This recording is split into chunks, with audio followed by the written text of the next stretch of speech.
Féisgur magucht agus fachte orst. Good afternoon and welcome. Welcome to this update video. Today I'd like to share some things I've been working on for you. So first of all is perhaps you saw my Witcher videos back in January. Learn Gaelic with The Witcher 2. All those videos about the lesson, about Witcher magic, what people think of the Witchers, learning more about the Witcher world and life as a Witcher. So if you saw those, I made a mini course of all those videos, plus readings and audio recordings and questions to really help the Gaelic sink in much more deeply because you're using it in different ways. Also, there's a bonus lesson in that mini course about the influence of Gaelic on language in The Witcher, and it's really not to be missed. It's quite extraordinary when you look at it. You can clearly see how much Gaelic influenced the author. So all that is available for free on my website, Learn Gaelic with The Witcher 2, the mini course. And I'll put a link down below here for you as well. So there's that waiting for you. If you enjoyed those Witcher videos, you'll certainly enjoy that mini course. Yep. And the kitty's moving a little bit here. He's on the move. Hello, Shinu. Yes, one must circle around to get the best spot. Gleva. All right. So in addition to the mini course, I've been working on some new videos for you. Videos about the winter. Maybe you saw my videos about the autumn forward, or the autumn. And if you enjoyed those, you'll certainly enjoy these videos about the winter. I've been shooting a lot of footage, a lot of video lately. And it's just been absolutely beautiful here. So I'm looking forward to sharing these videos with you. At least one, I think maybe two, about the winter.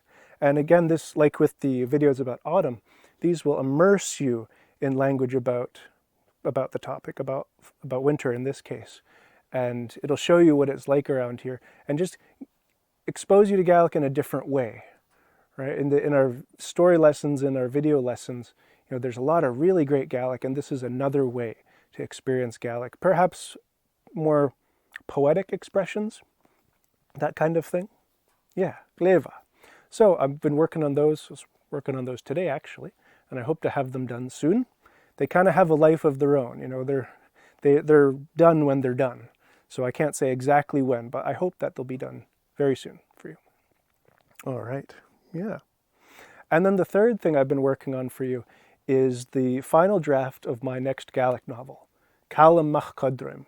This is the sequel to Rona agus Mach Codrim.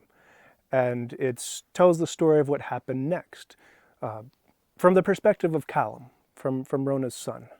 What happened to him? What was his life like? What was the life of the family like after the events in Rona agus Mach Codrim? Gleva.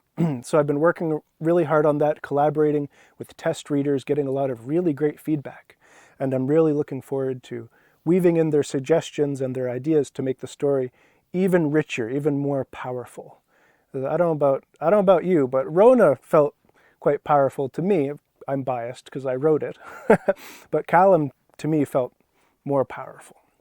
So I'm looking forward to completing the final draft of that and then sending it off to my publisher so that she can start the next steps involved in getting a printed book right to you. Yeah, so you can hold it in your hand and start reading. I can't say exactly when this will all happen. I'm really crossing my fingers that the book will be ready come December of this year, December 2023. Fingers crossed. I can't guarantee anything because it will be very much out of my hands. And there are still a few steps to go in the publication process. But I'm looking forward to having the final draft finished very soon and sending that off so that they can start the rest of the process for that. So a new novel coming to you, new Gaelic novel, Callum Mach Codrim, the sequel to Rona. The language will be, if you read Rona agus Mach Codrim, you'll be familiar with a lot of the language in this new book. And if you read Deirdre, you'll be familiar with a lot of the language in Callum too. It's like a bridge in terms of language complexity. So it'll make reading Deirdre a bit easier, a bit smoother, because it is a big jump between Rona agus Deirdre. Yeah. So new novels coming to you this year, fingers crossed around December time or earlier, but I can't promise anything. Some new videos about the winter, some immersive videos about the winter coming to you very soon. And then there's that Witcher mini course I mentioned, Learn Gaelic with The Witcher 2. That's available on my website, and there's a link down below this video as well. So, thanks so much for joining me. I'm really looking forward to creating more videos, working on more projects to immerse you in more Gaelic so that your Gaelic grows, that it grows so much and your fluency deepens and Gaelic becomes even more a part of your life. Yeah, when it does, you know, life can really feel more magical. It can feel a lot deeper. Okay, gleva. Thanks for joining me. I'll see you soon. Beannacht lecht.